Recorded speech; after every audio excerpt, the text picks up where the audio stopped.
Eve of 10 years of the Constitution. That's what we're talking about right here on the show. My name is Jeff Mote. Karibu sana to K24 this morning. Don't forget, even as you join us today, you can get yourself a copy of your People Daily straight to your phone. It's only 10 shillings, by the way, and you don't need any app for that. You don't need any mobile data. Just the number star 550 star 4 hash. Once again, the number is star 550 star 4 hash. Dial that number, get yourself a copy of your People Daily straight to your phone right there. Wherever you are across this country, you can get that therein. Also, on the show, we have our question of the day that we're posing right now. 10 years on Kenya's promulgation of the Constitution. In your opinion, what are some of the gains made since then? 10 years ago, Kenya promulgated the new Constitution. In your opinion, what are some of the gains made since then? You can answer that question on WhatsApp. Our WhatsApp number scrolling at the bottom of the screen. We have some WhatsApp messages. Hi, Jeff. It is Lemley from Isinya. One clear achievement or progress from this Constitution is a devolved government. We've seen developments in Mashinani that we never saw before. If more revenue can trickle down to the people through county governments and Chapter 6 of the Constitution fully implemented, no abuse of office by governors or no revenue is embezzled, then we can make great progress in the country. Leaders and more so the executive should be willing to fully implement a Constitution even before bringing in the idea of amending it via the BBI. This Constitution is the best thing Kibaki gave us, and what lacks is the commitment and willingness by the leaders to fully implement it. Hashtag Constitution at 10. We have another message right there. Good morning, Jeff Mote. Concerning your question this morning, the Constitution of Kenya has not been much exposed since there are some articles that people are not even aware of. No need to change. I'm Victor from Nandi, therefore no gain. That's as far as they're concerned. Keep them coming in, of course. We have another one right there. Morning. As we look back at 10 years ago, since we promulgated this Constitution, a couple of this ought to be said. One, are there some gains made? Yes. Case in point, devolution. Two, governance structure a bit better. Three, people-based sort of agendas are in line with the Constitution, e.g. Chapter 4 of the Constitution. Asante sana for that. Keep those WhatsApp messages coming in. The WhatsApp number at the bottom of the screen. And that really is the discussion we're having right here now. Now joined by Dr. Boni Halale, former Kakamega Senator as well. Morning, Daktari. Good morning. Welcome to the show. Yeah, I'm sorry to come late. At least you're here. Traffic manenos.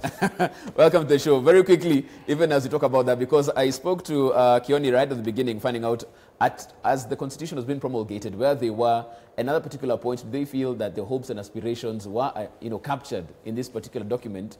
You were there then, you're here now.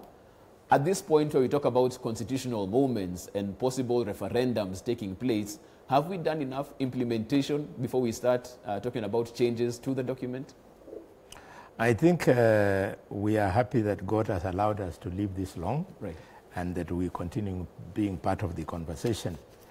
So far, so good.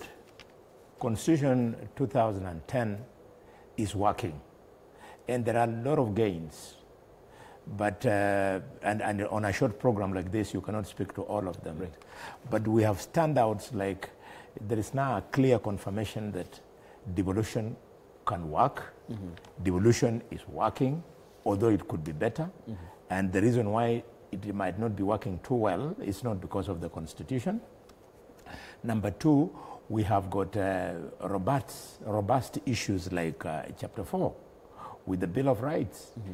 I mean, the rights we have, they are so nice that for them to attempt to reverse them, they had to bring into Parliament, Mheshimiwa, you remember? No, Mheshimiwa was not there when they brought the miscellaneous Security Amendment, Security Laws Amendment Act. Right. To reverse that is because of the Bill of Rights that we have in Chapter 4. Mm-hmm. In fact, if those laws had not been brought, what you saw in the last 2 weeks or so, arrest of our senators and all those kind of things, would not be there. Right. Yeah. So I'm happy it's working, and we should keep on pushing it so that it works even better. Right. In short, we should be long on implementation rather than attempting to amend it. Okay. Yeah. I want to bring Millie in on this one as well. Millie Luango also joining the conversation via Skype. There's been a school of thought talking about the fact that even as this document was crafted, of course, a lot of negotiation had to take place and consensus on the final document, but also in there, very many loopholes and backdoors that were left by design. Case in point, an institution like the Senate, some people talking about the fact of why have an upper house with no powers in place, and we've seen how it's played out in this particular point in time. Do you feel it's time we rethink some of these institutions? Because some people have said, you know what, it's time we scrap this body. There are 67 of them there, and they're not really delivering. They're not fit for purpose. They should go. I agree completely that this is the right time that we should think about such action being taken. Look at the Senate that you've given an example of. It is a key institution, in my opinion, my humble opinion. I think that it would be a shame to even think of scrapping it. But we have assessed over time why there seems to be that shortfall within the capacity of the Senate to be able to deliver. And I've heard this said by my colleagues who are constitutional lawyers who deal and focus mainly on issues constitutional. And one of the things that one said that made a lot of sense to me is that so long as we continue to elect senators in the manner that we do, their allegiance is not going to be to the county. And maybe this is an opportunity for us to think about that, because depending on who puts you in office, you had Honorable Kioni say earlier on that sometimes the weaknesses we've seen in the independent offices we have is the manner and style within which a particular person comes into a particular office. And that remains a cross-cutting issue. Even when you look at the senators, they come in there, they are voted directly, so they feel obliged for the electorate to be able to feel their presence, and their allegiance may not necessarily be in ensuring that the county continues to operate to the optimum. So those are some of the things that we need to look at. If you look at even the presidency, the office of the presidency, we have had issues with the effectiveness of the office of the presidency. We saw the president himself come up and tell us that you wanted this. Now my hands are tied. There's nothing I can do in as far as corruption is concerned. You have all these independent officers and they have to do that, and they are corrupt individuals, or there's not much I can. We've had the president say that. We have seen the differences between the president and the deputy president play out in their ability for that office to be able to work effectively. At one point, people felt that the deputy president was the engine behind that office. And he was doing a lot of work around it. That was under Jubilee 1 between 2013 and 2017. 2018, he seems to have been put in a certain corner where his effectiveness cannot be seen. And we have had people say that the ability of CSs to be able to quickly and effectively seek guidance was curtailed by his being put in a corner. So those are weaknesses that we have seen in that. Is there a way that we can look at that so that we don't see that becoming a factor again? We are at an opportune time now, 10 years past promulgation of the Constitution, for us to be able to think about some of these things and to try as much as possible to remove emotive issues from it, difficult as it may be, because in our heads we already feel that certain people should be holding certain offices. But if we can remove ourselves from this, then I think it would be a good time for us to think about it and strengthen the loophole so that the next 10 years we will be able to use these offices that are created in the Constitution much more effectively for the good of the nation. Very interesting, because we have someone who served in the Senate and at least has now taken a step back and actually can look at this objectively. From where you stand, Dr. Halwale, when there's talk of scrapping the Senate because these individuals aren't delivering what they want, what the citizens need, you've been there for 5 years, now you're out and you can take an objective look, both serving in office and out of office. Do you think it's time we relook the Senate and what we envision it to deliver to citizens? I think it is very exciting that on this panel today is Honorable Kioni. Honorable Kioni was on that special committee in Naivasha, which actually came up with this current structure of the Senate. Having used that structure as a senator, I can confirm that there are moments of frustration. Was that by design, from where you stand? You think Yes, it was by design, because it was agreed on in Naivasha. It was not by accident. So there are moments of frustration when you are actually practicing as a senator. But may I caution Kenyans that even if you give the senators what they are crying for, i.e. they want to be clearly be seen to be an upper house, it's not going to bring quiet and peace and tranquility in the Senate. Even in the United States, where there is a clear upper house called the Senate, if you ask the members of the Congress and the senators in the US, when you talk to them, they tell you that those guys are not in the upper house, they are in the other house. So it's a question of ego. What we need to do is people to do their work. Let me give you an example. The current standoff that we have in the Senate today, it is not because it is not an upper house. It is because they are unable to agree how to share revenue laterally, agree amongst themselves. What would have looked difficult to agree would have been how to share the revenue between the national and the county government. But that sharing has already been sorted out by the National Assembly. So it means even people who are not committed to using their offices the way they are, they want to hide somewhere that I would have done better if the Senate had more powers. Supposing, for example, Kioni, if our Senate was being called the upper house, how would it have helped them to agree on the formula? Nothing. Right. Yeah. So let our constitution work, and 10 years is a very short time. In 10 years is indeed a very short time. I remember 10 years ago, I was with Hon.Jeremiah Kioni when I was helping him to become a deputy president. And he hasn't changed much. So life still goes on. People should not be in a hurry. Okay. Honorable Kioni, I'll come to you on this one as well. Clearly, a lot can happen in 10 years. But also, some people are saying the more the things change, the more they remain the same. When you talk about doctrine of separation of powers, we still have a legislature and a parliament that speaks about executive overreach. You tried getting some funds to ring fence so that you can have some form of independence. That didn't work. And some people are saying, okay, fine, it works at one hand when you're getting money from the executive, but when you don't get what you want, is when the MPs and senators start complaining. You see, I don't know. I don't know how we are going to get Kenyans from looking for a perfect scenario where what you think should happen happens. Because when what you think should happen happens, I also think differently. And the fact that I think differently and think different, that's the joy of our constitution. It is you and I to negotiate and agree on something. But if we are looking for provisions in the constitution that make it completely, that all that you need to do is right, and it is done that way, and nobody questions, then that's not the kind, you are not in a political situation. We go to compete for votes so that we can get numbers. And once you have numbers, it is to use the numbers to try and influence the governance of the country at a given time in a given direction. And this competition is a healthy one. It is the one that allows me, or the other, it does not allow me to just take it home alone, or to be in total disregard of what others are thinking.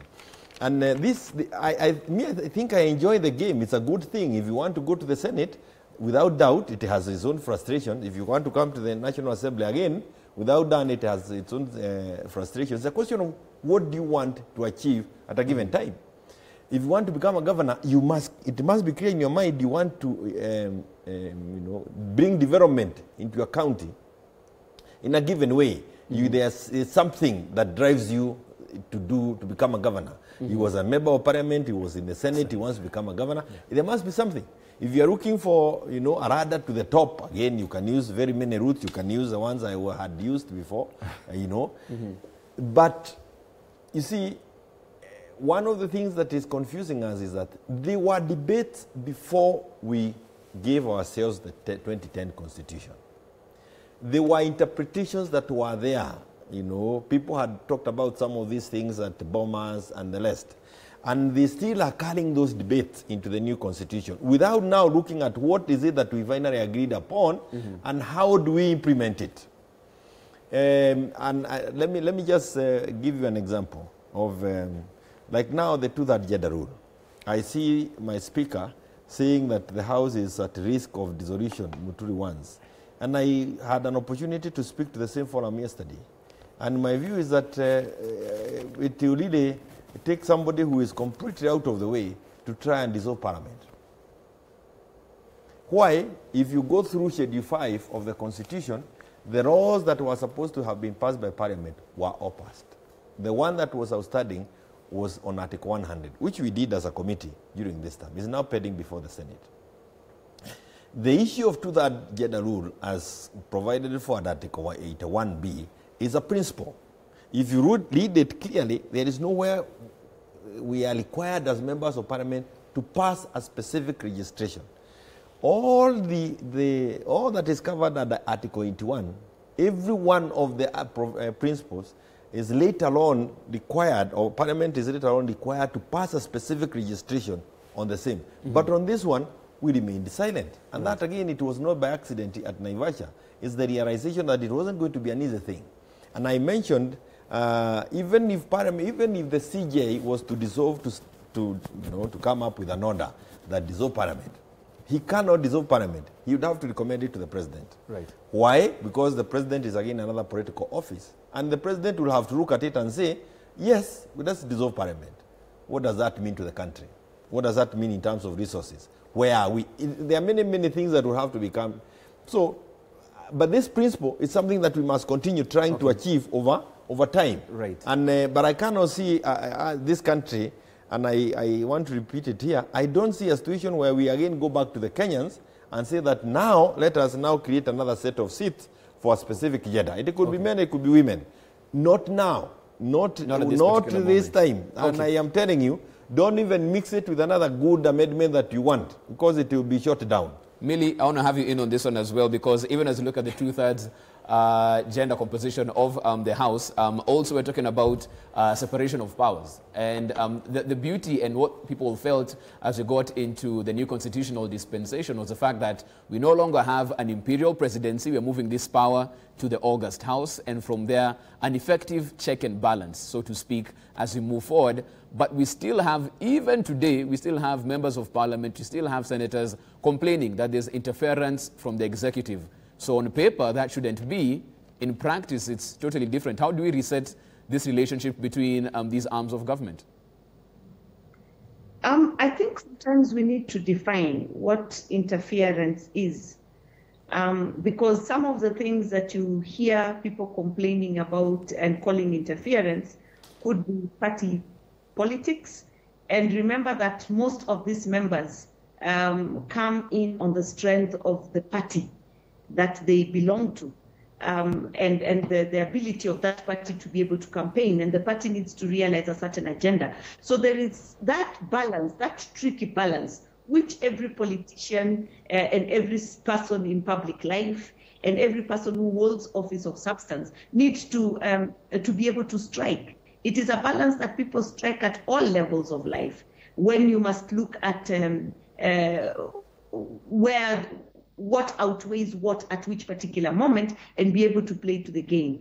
But I do think that still the independence of certain offices have been watered down. And I think that unfortunately, this has been done so systematically and clearly over time that we have reached a place where these offices are just mere paper tigers, so to speak. And it would be an opportune time to look at them now. Yes, they were supposed to be independent. Look at the office of the Inspector General of Police.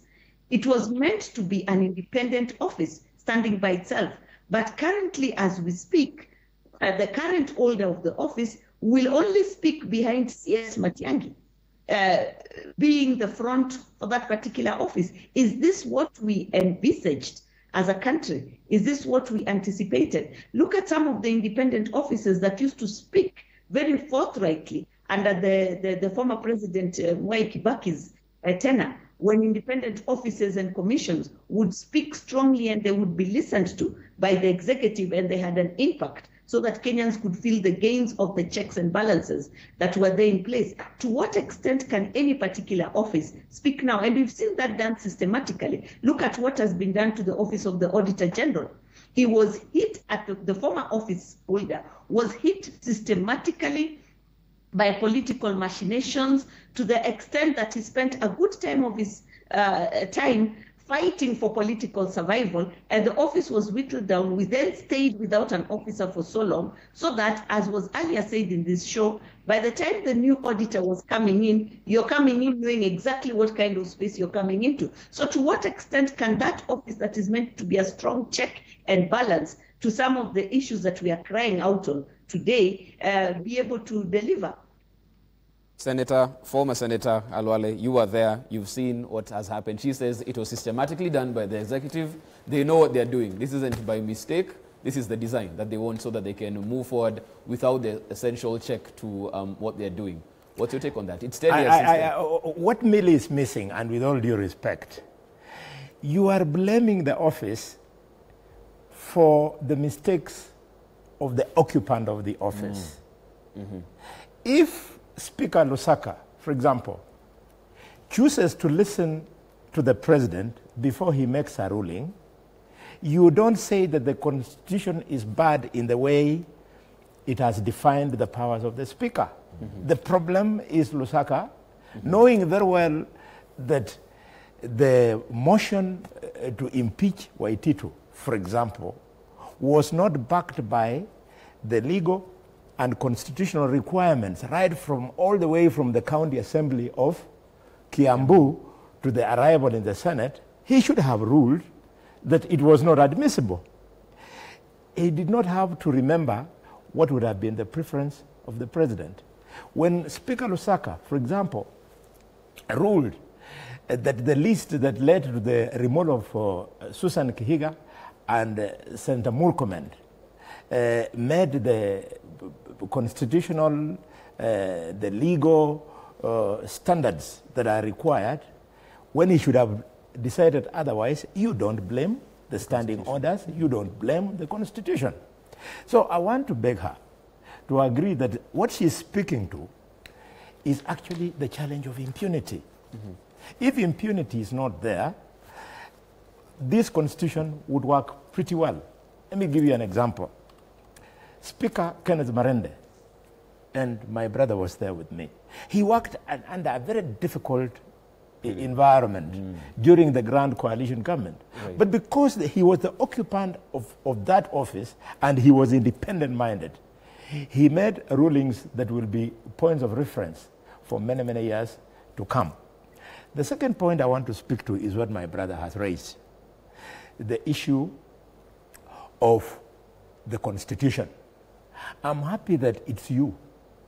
I wish members of Parliament would be seeing what I'm seeing now that I'm out of Parliament. When everybody is clamoring for BBI and therefore amend the Constitution, I don't know whether it is your committee or it is your individual industry. Kioni is telling people, fine, no problem. But before we do that, let us define the how. How can then that amendment be done? So he's now speaking to introducing a law that will be the referendum law. And he's clearly telling you that this referendum law, in accordance to the other provisions of the Constitution, it would be more tidy and hygienic politically if the decision to amend the Constitution was made at the same time with the general election. Right. That is the conversation that should be currently taking place in Parliament. Over and above that, if I was there with you, I would have added something else. I would have said, where we are now, we should also have an interpretation, an advisory opinion from the Supreme Court telling us what are these areas in the Constitution which you cannot touch. So that people should not just be thinking the Constitution, you can wake up one morning, you change this, you change that, you change... No.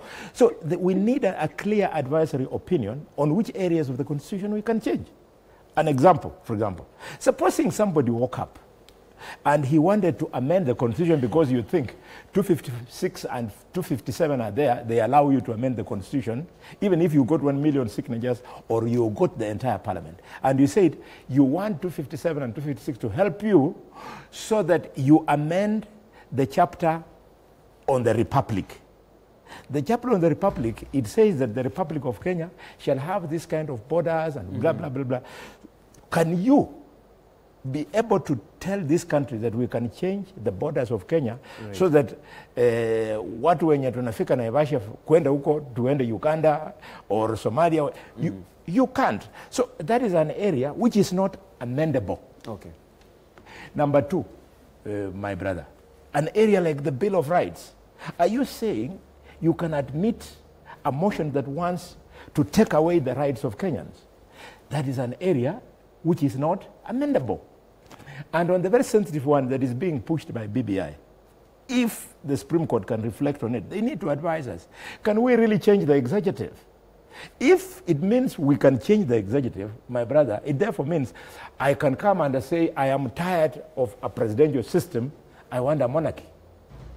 And the moment you have the numbers, you get monarchy. Would you allow this country to have a monarchy? So it means a very dangerous precedent. Yes, there are in there in the Constitution basic things that you should not touch. Okay. Finally. Very quickly, you have 2 minutes to go, Dr. Oh my God. Finally, I wanted to touch on the issue of gender. Or for him to finish. Before Kioni, I need to pick the 2 minutes from him. Kioni, I wanted to beg you on the issue of gender. You don't have to beg me. Leave the Constitution. Today you're sitting pretty because you are a man. I am not pretty. At the back of your minds, you men of Kenya, is that there's no problem. The people to worry about 2/3 gender are the women. Women are not in Kenya as a gift from men. So if the Constitution says 2/3 and it is not fair in women, give it to them. Kenya is not yours. I hear you. Kenya belongs to women. Kenya belongs to men. Kenya belongs to everyone. Okay, Dr. Rehe, on that. I want to talk. The issue of the 2/3 gender, it's not that we are not sympathetic to that. It's that read the Constitution and see what we need to do. It is not what people are saying it's provided for in the Constitution. There is nowhere Parliament is being compelled to pass the law, failure to which it will be dissolved. That one, again, and you can even read the judgment that was done at the Court of Appeal, and you read in between, you see that there is the issue of the principle. We need to really think about the principle, and it will come a time, hope, when the other gender may be looking for those provisions. On this issue, and I tell you, I've engaged on that issue for about 7 years. I can tell you, try it in another way. But on the constitutional commissions that we have and independent bodies have not lived up to the expectation. Again, the issue of the office holder. Within Parliament, there's something we needed to do to help in the implementation of the Constitution. We need these constitutional commissions to report to an independent committee, not the departmental committees, because the departmental committees are the same ones oversighting the ministries. And if we don't look for ways of making them more independent, I think we are hampering their independence, including the fact that they have to come ask for budget or defend their budget through the ministries. They need to do it directly. I think I need to clarify on an issue that my colleague has mentioned, on the issue of the referendum. We have it before us. It's going for second reading on how do we amend the Constitution. Yeah. And I have said it before, it is not within the referendum law, that going forward, it will be tidier to ensure that the referendum is done together with the general elections. This may not be the case for 2022 because of the BBI and the clamor that we have. But how many referendums can you have within a 5-year term? We need to become tidier, we need to become more predictable, so that every time you lose, you don't start a campaign for an amendment of the Constitution. Exactly. Okay. So this requirement that I have in my mind, it's not in the law that is before Parliament, but it's something that needs to be introduced, and we will introduce as a committee post-2022, so that we put some ease to some people. I do not want to be seen to be the one objecting or obstructing any intended amendment to the Constitution. But certainly, ask Kenyans, is it tidy? Is it tidier to amend the Constitution together with the general elections? Or do we want to do it every other time I feel like this Constitution needs to be amended here, I come up with an amendment? How many times? We cannot remain in a constitutional movement. We'll have to wrap it up at that particular point in time. A lot to discuss, and as they said, we can't do that in 1 hour, but of course it's all looking at the Constitution at 10 right here on K24 this morning. Your feedback, as always, welcomed. The WhatsApp number at the bottom of your screen. You can also get me at I am Jeff Mote or at K24 TV. Thank you so much for making time this morning. Honorable Jeremiah Kioni being on the show. Dr. Boni Halwale, thank you so much for making time as well. Joining the conversation via Skype was Millie Luanga. Thank you so much for making time. This is where we draw the curtains on this particular conversation. It continues to tomorrow right here on the show, though. We take a short break. We're back on the other side as we get interactive. Good morning.